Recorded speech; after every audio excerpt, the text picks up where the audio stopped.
It's time for Silver Linings with Greg Neal, physical gold and silver expert and wholesale supplier, answering your questions about how and where to store your hard-earned money with a rational sense of peace in troubled times. All right, guys, this is Greg from the Gold Ore Store. This is Silver Linings, and boy, am I excited to be here today discussing something. If you're driving or doing anything physical right now and you can't focus in on this for the next 25 minutes, I highly recommend that you do so, because what we're about to share with you today is going to be mind-blowing information. And trust me, your mind will be blown. We probably won't even be able to get in any calls, but if you do care to, I'll try to get you in. So we're just going to start rocking and rolling here. This information I'm about to give to you is about the global financial system, which is about to shift dramatically. And behind what I'm reading, some documentation was just sent to me from through a gentleman named Neil Keenan, who takes direct questions about this whole situation, and this is basically his information I'm passing on to you. Behind all the chatter of who will be the United States' next president, there is something much larger playing out, something bigger that most people could never believe. Though that what you are about to read is indeed real and will soon be undeniable, with almost all of the real money that being gold, silver, metals, jewels, and all the legitimate notes, bonds, and certificates that the nations of the Eastern Hemisphere are poised to shift the entire global financial system back to the rightful owners of this massively large cache of assets. What is known as the global collateral accounts is something John F. Kennedy was working on and opening up for humanity. These accounts are what the Bretton Woods Agreement was based upon, though fraudulently. These accounts are what almost every nation, what all of the big banks have been unlawfully abusing. Now though an international alliance is working together to open these accounts for the benefit of humanity, which is being spearheaded by a man known as Neil Keenan. Here are the answers from Neil himself. This has been done as to educate a larger audience on the global collateral accounts, as to prepare the same audience for the large events that will be occurring in the very near future. For those who don't know what the global collateral accounts are, we'll give you an explanation what they are and the purposes that they'll be used for here. The global collateral accounts refers to a vast holding of Chinese consortium of depositors known as the Dragon family, and their legacy is centuries old. These physical assets are, for the most part, located in Asia in secure underground facilities comprising a total value in the order of 94 quadrillion U.S. dollars. Yes, you heard that correctly. 94 quadrillion U.S. dollars. Primarily, the asset holdings are comprised of gold bullion, along with other precious metals and gemstones, plus a great deal of paper currency, notes, and bonds. The accumulation of these assets began centuries ago, largely by way of the Silk Road trade routes, which saw great wealth accumulation by those in the equatorial region, where there was an abundance of resources and produce that were purchased by people in other parts of the world in gold. These were the days when payments were made in tangible assets with real value, not fiat currencies or fake money represented by worthless paper. There have been many attempts to steal from the asset pool the global collateral accounts over the centuries, and in part, the reason why these assets have come to be stored in bunkers in Southeast Asia was for safekeeping. The assets are watched over and protected by local family groups who are known as the elders. Unfortunately, some of these people, after a few generations in their role as guardians, have come to confuse the term guardian with depositor. So who is it, the Dragon family, and what's their role regarding this global collateral accounts? The Dragon family is, in fact, an organization that operates between old families within China and Taiwan, above the political divide of the two independent Chinese governments. The Chinese are remarkable in this regard, in the old family ties and functions supersede political arrangements, which, though they might last for generations, are regarded as inconsequential over the passage of time to most Chinese. Attached to this is a wealth of several nations. The Dragon family abstains from any public view and knowledge, but acts for the good and better benefit of the world, and had to deal with higher levels of the global financial organizations, the Committee of 300 in particular, the Federal Reserve System. The Golden Dragons, the Dragon family, signed an agreement with the BIS, that's a Bank of International Settlements, Bretton Woods, in 1944, in which their assets would be implemented as collateral in order to be used in the world at large for humanitarian purposes. At all times, the Dragon family have been considered as being depositors. The agreement was not signed by the Committee of 300 or the Federal Reserve or anything as of any official status, but by the nations at large, including the United States, which was not a real government, but a corporation controlled by foreign interests. This is United States, small u, small s, in parentheses. It is a corporate entity. Additionally, the U.S. government borrowed a huge amount of collateral assets from the Dragon family many years ago. The base of the lent asset funds that the Dragon family to the U.S. government were in gold and silver. Therefore, the U.S. government was able to issue huge amounts of U.S. dollars as currencies, Federal Reserve notes, via the Federal Reserve banking system. During the course of their relations over the last century, the Dragon family has accumulated great wealth and trillions in interest payments still owing, in the form of a variety of notes, bonds, and certificates. All are an obligation of the Federal Reserve System. These bonds have values ranging in the many thousands of trillions of United States dollars. The Western nations are run at the discretion of the Committee of 300 and the number of nefarious collectives with various factions and groups, including the Hidden Hand and the Federal Reserve System, and many other such criminal outfits that work towards maintaining control of the Western Hemisphere and its people. This essentially is where we end up with the NWO, or the New World Order. The Dragon family's investment was with respect to the best interest of the UN-termed Third World nations, and especially such berated nations. However, the stated intentions never made it to the manifestation in such lands, which was absolutely prevented by the Khazarian-run globalists who've been hiding within Judaism as a cover and leveraging the anti-Semitism as a crybaby diversion for centuries. The humanitarian accounts were illegally and fraudulently repatriated almost immediately upon signing a Bretton Woods agreement, and this was continued unabated almost to this day. The financial doors have been closed to the cabal for a while, and we are now observing the beginnings of a resistance-driven man-made collapse, subversion of the cabal control. The cabal-driven West has been laboriously attempting to engineer a financial collapse, given that they control much of the food production and finance, thereby leaving you, the people, with little or nothing other than starvation and slavery, should they allow you to live only to be sucked dry by financial usury, unlawful taxation, and the pharmaceutical industry, to name but three machinations within their armory of assault. The United Nations Agenda 21 and now Agenda 2030 states publicly in their own writing for anyone to see that they wish to eliminate 80% of the people on the planet. A final note here is that the theft of the global collateral accounts by the West did not include the Dragon family. Therefore, the East has waited a very long time to be finally in control of their own destiny without Western interference. Although the cabal are attempting to create a third world war, so everyone is taken down with them. The next question is, did JFK, was he working with President Sukarno of Indonesia to open these accounts? Many people have talked to me in the past about the Indonesian accounts in the Philippines and all of this gold. And the answer is yes. In 1963, President John F. Kennedy entered into an agreement with President Sukarno to provide the funds to allow the United States Treasury to print its own currency, thus subverting the right to print the currency held by the Federal Reserve. Some publications spell Sukarno a certain way, but anyway, that's basically how it's pronounced, as Sukarno. The agreement would have transferred some 59,000 tons of gold to underpin this currency. The problem with this was that the U.S. domestic currency would have then been backed by gold, which would have been in a violation of international agreements meant to stabilize currencies. Are you hearing this, my friends out there? Pictures don't lie. There's a photo, actually, of John Kennedy, very, very excited and smiling with Sukarno. And at that very same time, President Johnson, it wasn't known by him, but Kennedy used to talk about secret societies. It turns out that President Johnson was a member of those secret societies that he had spoken against.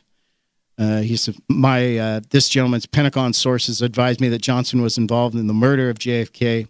The entire scenario was set up not only because of what Kennedy was doing in terms of ending the Federal Reserve System and replacing it with a new United States Treasury currency, which he did, but also with regards to the dismantling of the CIA. In addition, it involved both Texaco and Standard Oil companies and their loss of income out of one area of the world. In delivering all the information that Johnson was getting from Kennedy, the Sukarno, and Washington, D.C., to his cabal bosses, the cabal managed to stop Kennedy from moving forward by assassinating him. With their plans, the cabal had to stop Kennedy because he wanted to take down the Illuminati and the Federal Reserve System. The daily reports to the cabal from Lyndon Johnson in Jakarta, Indonesia, doomed Kennedy to his assassination. For his painstaking efforts, a CIA coup saw Sukarno removed from presidency and replaced by General Suharto, who then imposed a lifetime of home imprisonment upon Sukarno. Upon Kennedy's return to the United States, he was assassinated in Dallas, Texas, Lyndon Johnson's home state. Furthermore, it was been reported that before JFK had been officially declared dead, Lyndon Johnson himself had been sworn in as the new president of the United States. So do you believe that Lee Harvey Oswald killed JFK? My answer, I know, is no. Lyndon Johnson, George H.W. Bush, and the cabal were responsible for the assassination of JFK. 8 days after signing the Green Hilton Memorial Agreement with President Sukarno in Indonesia, President Kennedy was assassinated. President Johnson suspended the Executive Order 11110 and issued under Kennedy and transferred as issued by Kennedy, and transferred the bullion to the Federal Reserve. In Indonesia, President Sukarno was gradually being placed under house arrest.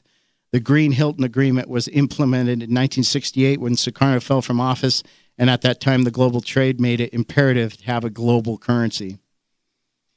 So this now talks about Mr. Neil Keenan. It says it all started when Neil Keenan, was approached by the Dragon family through a diplomat representative named Ahiko Yamaguchi because of the assistance and political connections that I had provided him with previously. Yamaguchi persistently sought out myself to provide direct services on his behalf related to the international banking and trading transactions and furtherance of the Dragon family's humanitarian programs, which are to be implemented when the global collateral accounts are lawfully opened. This talks about the Monaco Accords, what was accomplished there. In August of 2011, myself, being Neil, myself and a very powerful political associate arranged a secret meeting of 57 global finance ministers, none from any Western nations, aboard a yacht in Monaco for the purpose of setting up a new worldwide asset-backed financial system. Word of the gathering reached the Rockefellers, the preeminent U.S. clan of that oligarchy, who dispatched Senator Jay Rockefeller to essentially crash the party as an uninvited guest. I physically blocked Rockefeller at the gangplank. When Rockefeller demanded, "Don't you know who I am?" I responded, "Yes, you're exactly the person we don't want on this boat." After Rockefeller's unceremonious ejection, the yacht was then buzzed by Black Hawk helicopters before French fighter jets gave a warning pass overhead, whereupon the helicopters retreated. Within several months, the agreement realized that after that meeting that the Monaco Accords was made official by its co-hosts, and that document has now been signed by over 180 countries. This one was an unprecedented collective step towards wresting control from the criminal planetary domination by the West. Out of this was born the BRICS Alliance. This is Brazil, Russia, India, China, and South Africa. And then actually tomorrow I'm going to have more stuff released regarding this. He's releasing the rest of this interview tomorrow. Neil will answer how much gold is actually in existence within these accounts, what role the BRICS is playing, which governments and agencies working with, and what role Vladimir Putin is playing on the global level. And then there are some connective things. You can actually come in or even email us, and I'll give you connectivity to these sites where you can read this information yourself. One is the connection between JFK, 9/11, and the global collateral accounts. 2 is the alliance that is taking down the New World Order. And 3, the most important meeting since JFK's death just took place. So all of this information, I'll be able to get to you one way or the other. You're welcome to come in the store and we can talk about this. I felt like this information was imperative enough that you deserve to hear about it, because we're on the little brink of a transformation on this planet, and I'm getting myself ready, and I know many of you are out there are doing this as well. You're preparing yourselves, and that's really, the folks that would call me a doom and gloomer or whatever people can call me whatever they want, whatever the names. I've been called a lot worse than that in my life. The facts of the matter is that we're just literally preparing our lives, ourselves, and our families for the eventuality of an economic collapse, which has been in planning for decades. Now it's time to actually make a difference. The metals have been taking a whack, just been getting beat up badly over these last 3 weeks.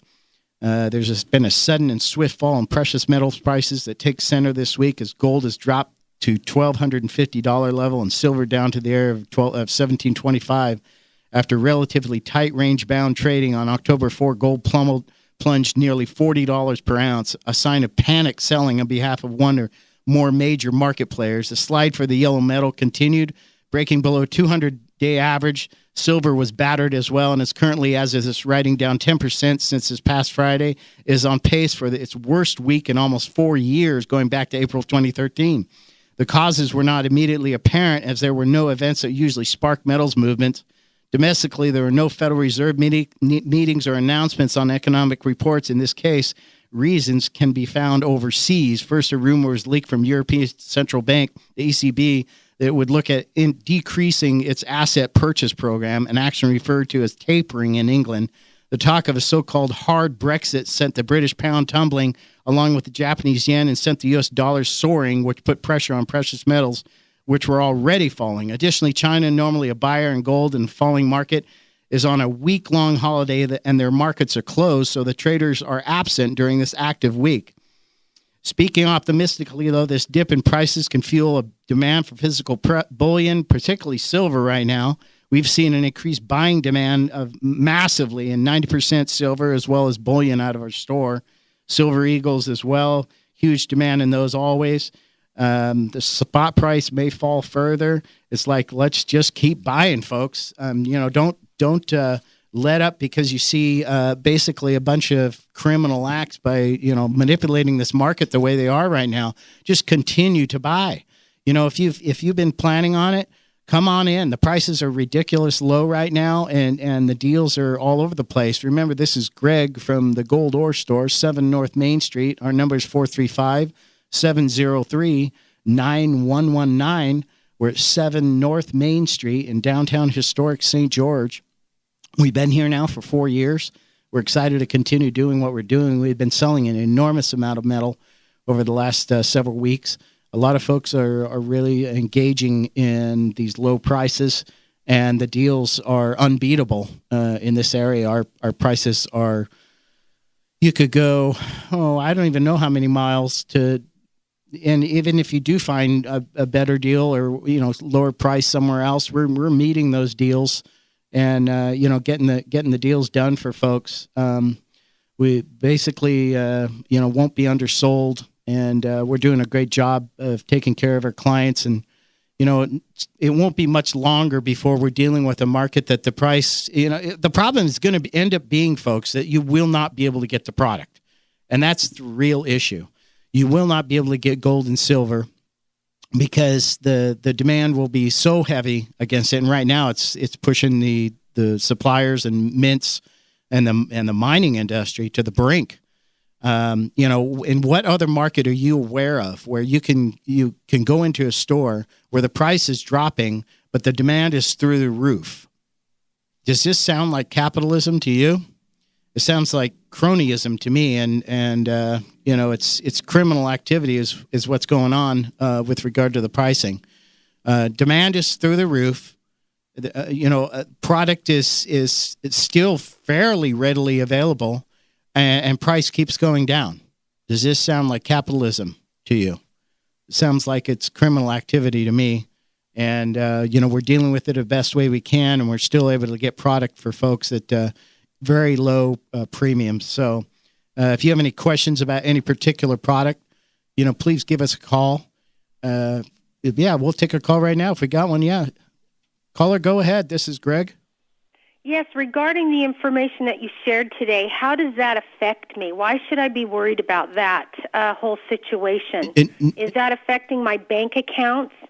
Well, it will eventually. In fact, there are some issues coming up with money market accounts that actually occur on, I believe, the 15th, which is Saturday of this month, that will affect it. And there's so much depth to this whole entire process that we're dealing with right now in our economy with all of these things. This has been a process that's been going on actually even prior to John F. Kennedy's stage as a president in office. We're dealing with the after effects of a cabal that literally has been putting down the general public, from ever attaining any wealth. What this really means for us as the people is the wealth finally gets to be in our hands, and we can talk about this more in depth, in another show. But the real truth of the matter is that our whole world is about to change in very dramatic ways. And you may not understand this, and I don't have enough time to speak about it specifically at this moment, but I can share with you that what I was sharing with you today will make a difference in your life. And, the suffering, the financial suffering and degradation of our entire world has been basically created and constructed by an economic system backed by bankers and financial institutions to keep money in one portion, less than 1% of the population's, population or group. And it's time to shift that to, and that's what this is really all about: getting the money to the people. And we will talk about this more in depth another show for sure. In fact, look for me every Monday on Kate Dalley's show. I'm the first guest every single Monday at 1:00, and come see me there. I'm also on this coming Monday. I will be on at 4:00, and then every Wednesday at 4:30. I'm so grateful for the opportunity to actually speak with you on this show. It means a lot to me, and I know that there are people out there that really do appreciate what we do. We're grateful for the opportunity to be here, and we wish you well, and have a great rest of the week and an awesome weekend. You've been listening to Silver Linings with Greg Neal, physical gold and silver expert and wholesale supplier. Join us again soon for another edition of Silver Linings here on Fox News Radio KZNU.